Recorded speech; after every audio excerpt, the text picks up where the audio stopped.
Good morning students. ये आपके accounts की बुक है, class 11 Shivlal accountancy.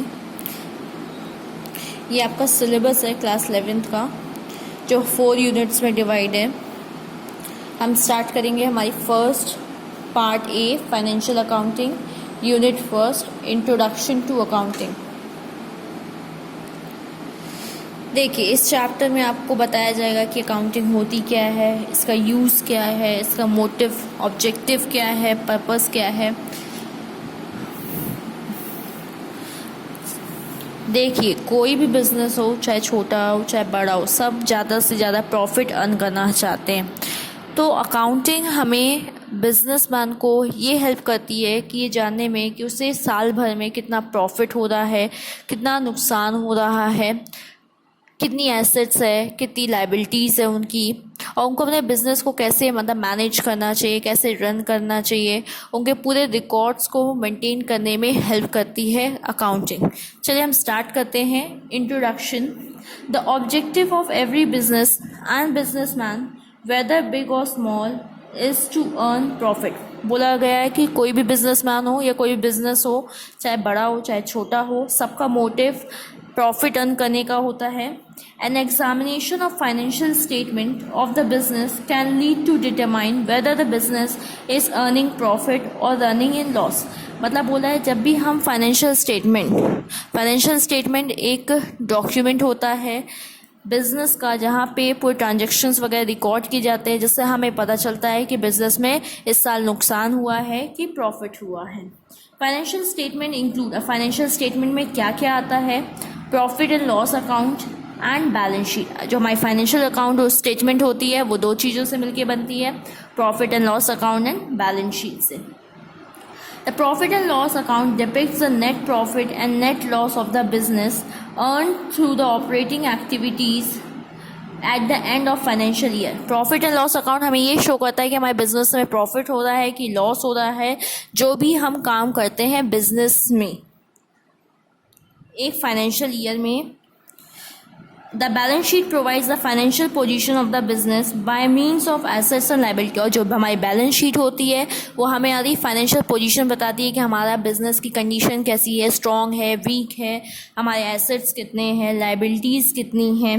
These financial statements can only be prepared with the help of effective and efficient and well-organized accounting system in which all the business transactions of financial nature have been done according to the rules and principles of accounting।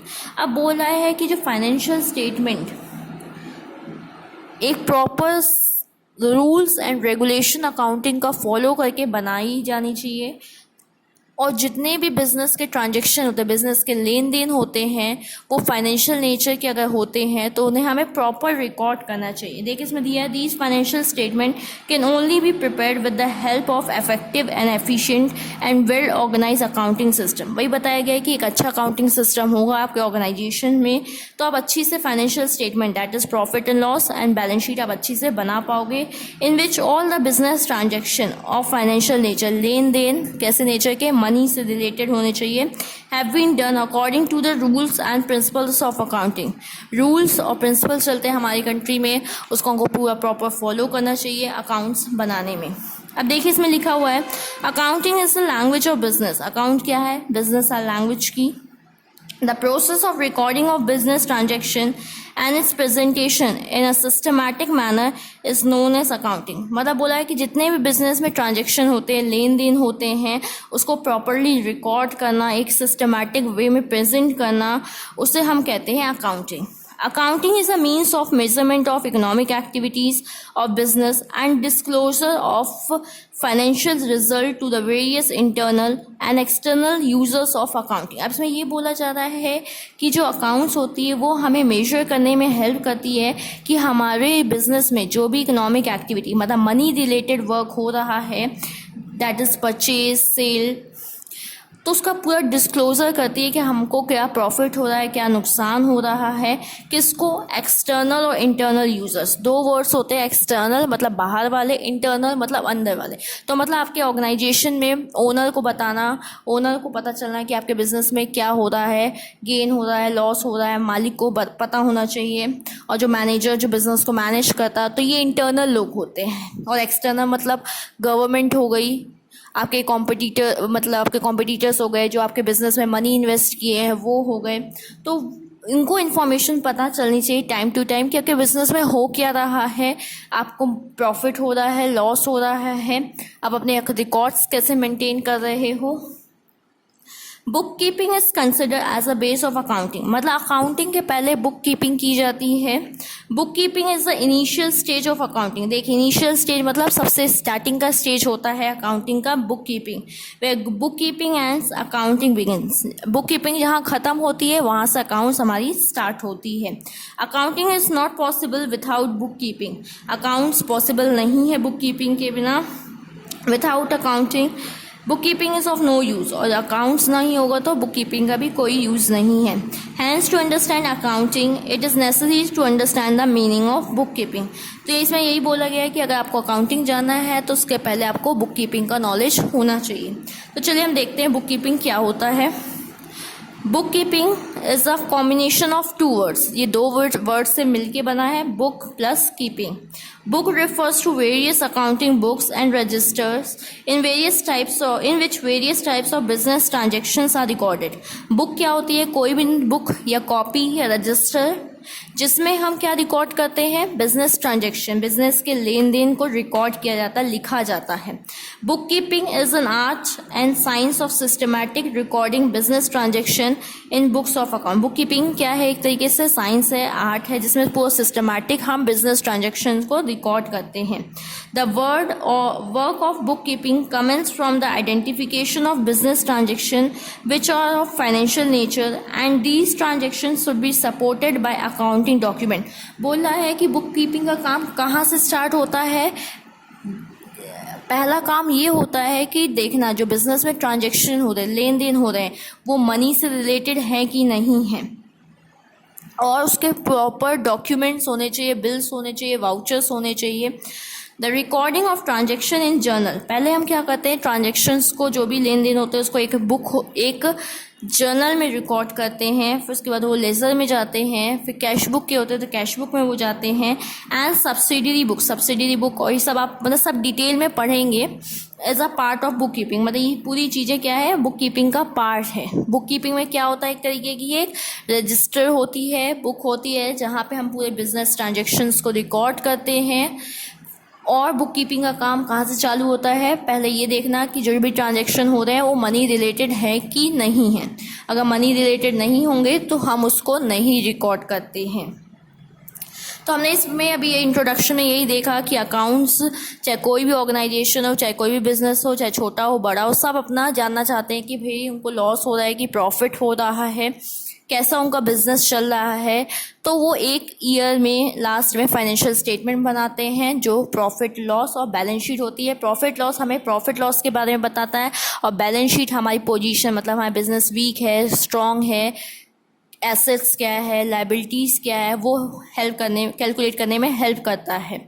Accounting system हम business के progress को, development को देखने के लिए करते हैं, और हम इंडिया में जो रूल्स होते हैं उसके अकॉर्डिंग अकाउंट्स मेंटेन करते हैं, जिससे कोई भी अगर इंटरनल यूज़र हो, इंफॉर्मेशन लेना चाहे तो उसको मिल जाए, या एक्सटर्नल किसी को हमारे अकाउंट्स चेक करने हो, अकाउंटिंग बुक चेक करनी हो, तो वो ईज़िली चेक कर सकते हैं। चलिए अब हम आगे नेक्स्ट पेज में आते हैं। पेज नंबर 2 देखिए, डेफिनेशन दी हुई है। Some important definition of book keeping are as follows. Bookkeeping is a science as well as art of recording business transaction under appropriate account। देखिए इसमें ये डेफिनेशन किसने दी है? J.R. बार्टली बॉय ने। इन्होंने ये बोला है कि बुक कीपिंग क्या है? एक साइंस भी है, एक आर्ट भी है, ऑफ रिकॉर्डिंग बिजनेस ट्रांजेक्शन, मतलब हम कैसे रिकॉर्ड करते हैं अपने बिजनेस ट्रांजेक्शन को अंडर अप्रोप्रिएट अकाउंट, उसके अकाउंट के अंदर। Book keeping is art of recording business transaction in terms of money. Book keeping क्या एक कला है जिसमें हम ट्रांजेक्शन्स को रिकॉर्ड करते हैं। रिकॉर्ड करने की कला है इन टर्म्स ऑफ मनी, कैसे ट्रांजेक्शन को रिकॉर्ड करते हैं जो मनी में मेजर की जा सके, जिसकी मनी वैल्यू हो। ये डेफिनेशन किसने दी है? स्पाइसर एंड पेगलर ने। Third definition, book keeping may be defined as an art or system of recording in a classified manner the transaction of a merchant in the books of account। वही बताया जा रहा है कि ये कला है, सिस्टम है, तरीका है ट्रांजेक्शन्स को रिकॉर्ड करने का इन क्लासिफाइड फॉर्म, मतलब उसको प्रॉपरली डिवाइड करके प्रॉपर तरीके से। फिर देखिए, book keeping is a science and art of recording pecuniary transactions so remittently and so accurately that you are able at any time to ascertain the result during a given period, the exact state of your business financial affairs at the end of the period or any portion of them with clearance and expectations and to prove their accuracy। इसमें यही बताया गया है कि book keeping क्या होता है, एक मेथड होता है, एक वे होता है हमारे ट्रांजेक्शन्स को रिकॉर्ड करने का, जिससे कि हमको पता चल सके हमारे बिज़नेस की कंडीशंस क्या है, हमारा बिज़नेस प्रोग्रेस कर रहा है कि लॉस में जा रहा है, कैसी, मतलब हमको पूरा एक्यूरेसी के साथ, मतलब करेक्टनेस के साथ अपने ट्रांजेक्शन्स को रिकॉर्ड करना चाहिए, क्योंकि हमारे को प्रॉपर डॉक्यूमेंट्स भी होने चाहिए जो ट्रांजेक्शन आप रिकॉर्ड कर रहे हो।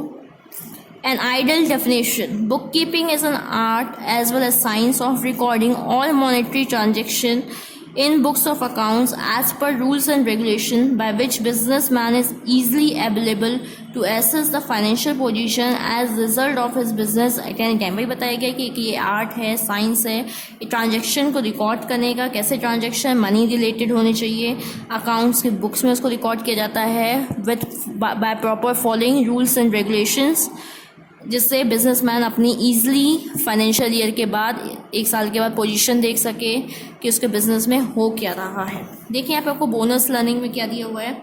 Book keeping is that branch of knowledge which provides information of recording financial transaction on a regular basis and in an organized way by which the businessman is able to determine his profit or loss and know about the financial position of the business. तो इसमें यही बताया गया है कि book keeping एक branch है जिससे हमें यही नॉलेज मिलती है कि हमारे बिजनेस में हो क्या रहा है, बाय सीइंग द ट्रांजेक्शन को हम प्रॉपरली ऑर्गेनाइज करते हैं, रिकॉर्ड करते हैं, रेगुलर बेसिस में हमें ये करना पड़ता है। रोज के रोज ट्रांजेक्शन्स को रिकॉर्ड करते जाइए जो मनी नेचर के होते हैं, जिससे बिजनेसमैन अपनी कंडीशन देख सकता है कि उसे प्रॉफिट हो रहा है कि लॉस हो रहा है।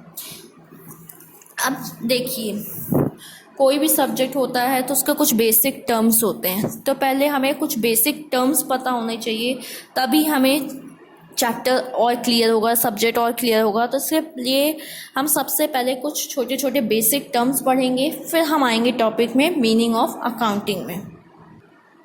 चलिए अपने बुक के पेज नंबर 13 में आ जाइएगा, यहाँ लिखा होगा बेसिक टर्म्स इन अकाउंटिंग। जैसे साइंस के अपने कुछ बेसिक टर्म्स होते हैं, वैसे अकाउंट्स के अपने कुछ बेसिक टर्म्स होते हैं जिसके बारे में आपको पता होना चाहिए, तभी आप चैप्टर समझ पाएंगे। Every subject of knowledge has its own terminology। सब सब्जेक्ट की अपनी टर्मिनोलॉजी होती है। This terminology helps to understand the nature, scope and function of the subject। ये जो टर्मिनोलॉजी होती है हमें सब्जेक्ट के नेचर, फंक्शन, स्कोप के बारे में पता करने में हेल्प करती है। Accounting also have basic terms which are commonly use during the practice of accounting. जब हम अकाउंटिंग प्रैक्टिस करते हैं तो कुछ कुछ टर्म्स आते हैं जिसका मतलब हमें पता होना चाहिए। The various basic terms use in accounting have a special meaning which indicates the nature of business and the various terminologies use in accounting are as follows. पहला दिया हुआ है बिजनेस ट्रांजैक्शन। देखिए बिजनेस ट्रांजैक्शन का मतलब क्या है, business से रिलेटेड जो लेन देन होता है। मतलब जैसे आपका बिजनेस कोई प्रोडक्ट का है, कोई सामान बेचने का, तो आप सामान बेचोगे, उसके बदले में आपको क्या मिल रहा है, मनी मिल रहा है। नॉर्मल लैंग्वेज में कहा जाए तो ट्रांजैक्शन का मतलब क्या होता है, लेन then. All such economic activities which bring about a change in financial position of a business are known as business transaction। मतलब बोला है कि ऐसी इकोनॉमिक एक्टिविटी, देखिए इकोनॉमिक एक्टिविटी आप बिजनेस में भी पढ़े थे कि इकोनॉमिक एक्टिविटी क्या होता है, जो हम करते हैं मनी अर्न करने के लिए। तो वही बता रहा है कि ऐसी इकोनॉमिक एक्टिविटी जिससे हमारी फाइनेंशियल पोजीशन, मतलब हमारे मनी स्ट्रक्चर में बिजनेस के चेंज आता है, are known as business transaction. That is, when any business transaction take place, there is a change in asset, liabilities and capital of business. जब भी business transaction होता है तो उससे हमारे assets में, liabilities में या कैपिटल में अंतर आता है, डिफरेंस आता है, चेंज आता है. द बिजनेस ट्रांजेक्शन में भी इंटरनल और एक्सटर्नल. बिजनेस ट्रांजेक्शन भी इंटरनल हो सकते हैं या एक्सटर्नल हो सकते हैं. When there is a transaction between two business unit then it is considered as external transaction. मतलब जब बोला दो बिजनेस यूनिट के बीच में, मतलब दो दुकान वालों के बीच में कुछ ट्रांजेक्शन हो रहा है, कोई कुछ ले रहा है और उसे कुछ दे रहा है, तो उसे कहते हैं हम external transaction. When transactions are done within business, then such transactions are considered as internal transaction. और बिजनेस के अंदर, आपके बिजनेस के अंदर ही कुछ लेन देन हो रहा है तो उसे हम क्या कहेंगे, इंटरनल ट्रांजेक्शन.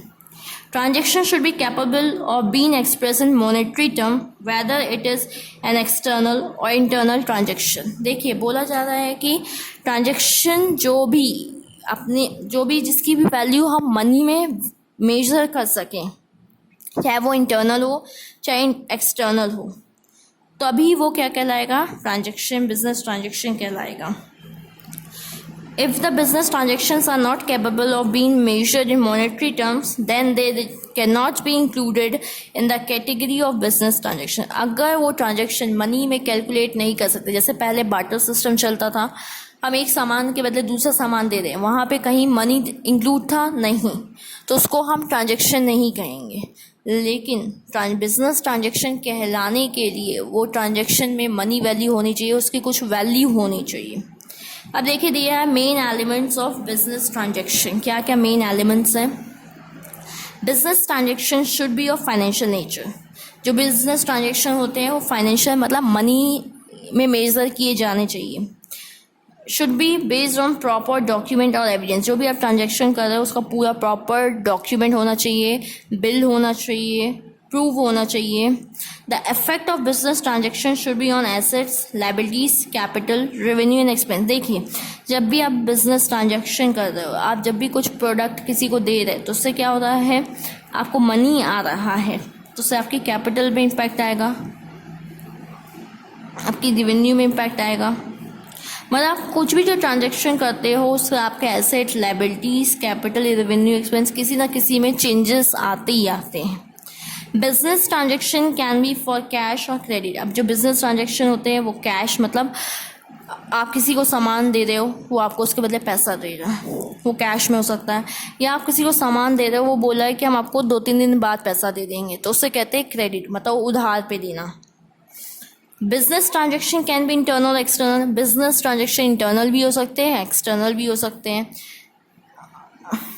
चलिए अब नेक्स्ट टॉपिक में आते हैं, capital.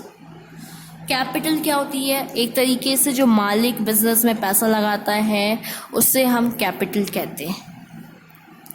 The amount of money, goods and assets introduced by the owner of the business while starting the business is known as capital. मतलब जो मालिक होता है बिजनेस स्टार्ट करने के पहले पैसा लगाता है या कुछ सामान लेके आता है या कुछ एसेट्स लेके आता है बिजनेस स्टार्ट करने के लिए, तो उसे हम कैपिटल कहते हैं. For example, if Vikas started business by introducing 20,000 in cash. यहाँ पे एक एग्जांपल दिया है कि विकास कोई है, वो अपना बिजनेस स्टार्ट कर रहा है, 20,000 रुपये वो कैश लेके आ रहा है और गुड्स कितने लेके आ रहा है, गुड्स मतलब सामान होते हैं, सामान कितना लेके आ रहा है, 10,000 लेके आ रहा है. तो उसकी टोटल कैपिटल या कैपिटल वो बिजनेस में कितना लगा रहा है, तो 20 + 10 क्या होगा, 30. वो 30,000 कैपिटल लगा रहा है. कैपिटल का मतलब ही बताया गया है, जो मालिक बिजनेस में स्टार्ट करने के पहले आइदर वो पैसा लेके आता है, सामान लेके आता है या कोई एसेट्स लेके आता है, उसे हम कैपिटल कहते हैं. If the owner of the business introduces, next page में आते हैं, page number 14, additional capital for expansion of business.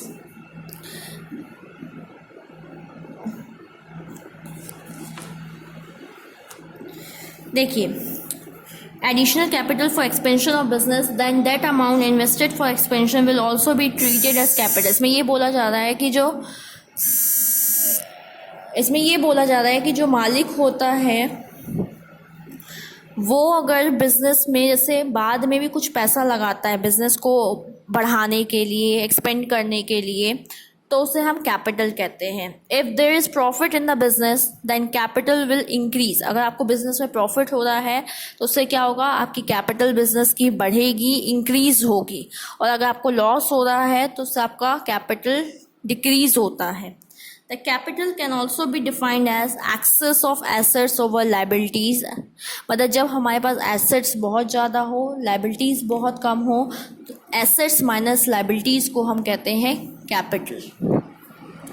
For example, if there are assets worth rupees 50,000 and liabilities of rupees 18,000 in a business, then the capital of that business, मतलब बोला कि आपका assets है 50,000 के, liabilities है 18,000 के, तो अगर हम 50 को 18 से माइनस करेंगे तो 32 क्या आएगी, हमारी कैपिटल आएगी।